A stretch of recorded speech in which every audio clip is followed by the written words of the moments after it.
got even more work now than sort of, you know, than I had before.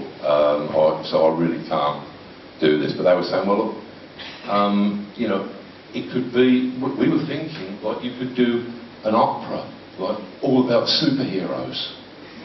And I said, yeah, but I definitely don't want to do that. You might have noticed that I've just spent the last 2 or 3 years reviling superheroes. And they said, oh, well, all right, it could be about anything you want. It could be about magic. And I am a bit of a sucker, I suppose, for the old magic. And also, I like showing off and showing everybody how brilliant and knowledgeable I am. So I could not resist saying, well, if you want to do an opera that's about magic, then you should probably do it about alchemy, because actually opera grew out of alchemy. Monteverdi was an alchemist.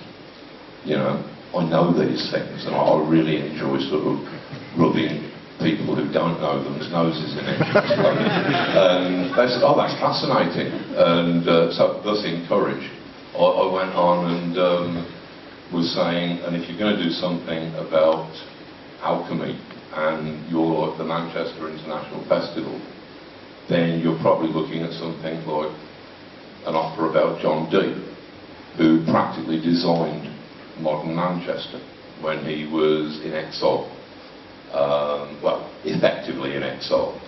Queen Elizabeth had grown tired of him, and after he returned from Europe, she'd sent him up to Manchester to just do a boring job, which he did his best at, laying out the city centre, improving conditions there. That was where all of his family contracted plague, except for his daughter Catherine. His entire family was wiped out, and he returned with Catherine to Mortlake in London, where, attended only by his daughter and his spirits, he spent his last days, which William Shakespeare then turned into The Tempest, with Prospero and his daughter and his spirits on their isolated island. So they said, oh, that sounds fantastic. Perhaps we could just meet with you and see if you've got any ideas that you could share with us. And I was starting to think, hang on, I've just started publishing an underground magazine, haven't I? Actually, getting guerrillas to maybe in a bit of a reciprocal deal, you know, if they'll do, say, a cover and a couple of pages for Dodge and Logic, then maybe, you know, that would help the magazine, and it might be quite interesting doing an opera about John Dee. So I arranged to meet with them. We talked. I said, would you like to do something for this Dodge and Logic magazine? I said, the next issue, the deadline for it, I forget, end of February or something like that. And they said, yeah, that's fine, that's great. And I said, well, in that case, you know, I can do your opera. And they said, well, can you do us a little bit to show us what it will be like? And I've never written an opera before. I barely know what the word means. But I wrote my idea of an opera, and I'm pretty pleased with what I wrote. It was intelligent, and it was true to the spirit of John Dee. Don't know how well it would have worked as an opera. I mean, I've got a friend of mine, Tim Perkins, who's trying to do something with it along those lines at the moment.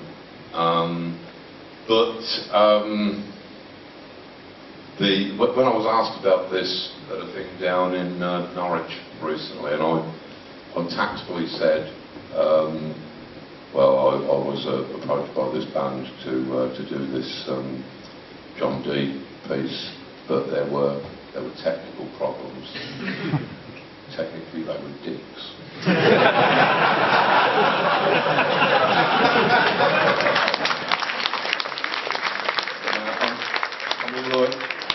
eventually, it got closer and closer to the deadline, and I was saying, well, I'm sure they're going to come through because I've already written a third of the opera for them.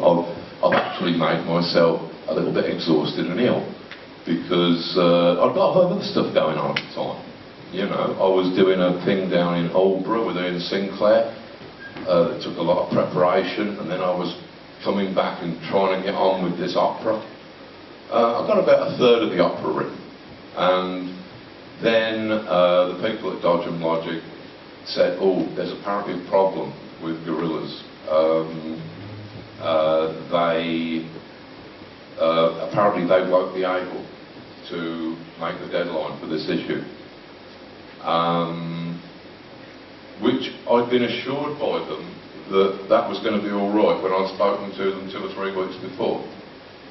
But no, apparently they've got too many other commitments, so they won't be able to do it. At which point I phoned up the people at the Manchester International Festival and said, yeah, look, actually thinking about it, I've got too many other commitments as well. So they said, well, what are we going to do? And I said, well, perhaps you could go back to your original idea, which, as I remember, was an opera about superheroes.